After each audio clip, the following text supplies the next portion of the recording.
Ikaw, simbolo ng aking katahimikan. Ikaw ang lilim na gusto kong puntahan. At ikaw ang nagsisilbing upuan sa bawat oras na pagod ang aking puso't isipan.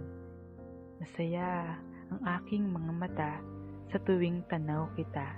Hindi ko maitago ang ngiti habang nakatitig sa'yo, sinta, sapagkat ikaw ang aking paraiso na gusto kong palaging makita. Hindi alintana ang nakakapagod na araw, nang sa bawat yakap mo, hindi na akong makagalaw, hindi na akong makapiglas dahil sa lahat ng bisita, ikaw ang paborito kong dalaw.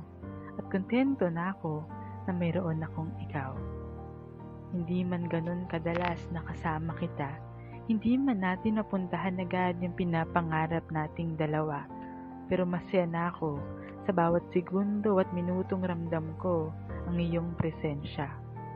Sarap lang pagmasdan yung mga litratong bunga ng ating kasiyahan. Hindi ko mapigilang hiligin habang yakap ko ang aking unan.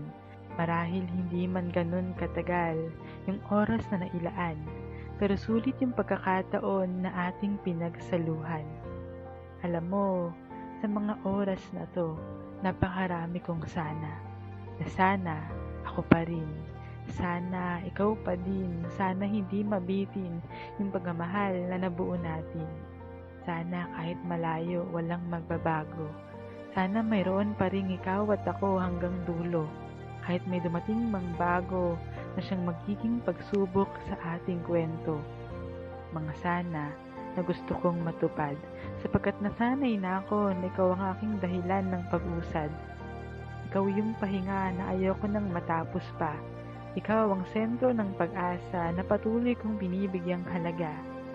Kaya mahal, kung sakaling maging malabo na, kung sakaling hindi na tulad nung una, tandaan mo na ikaw pa rin ang aking pahinga, kasi ayokong humanap ng iba para lang mabuo muli yung meron tayong dalawa. Mahal kita, aking pahinga.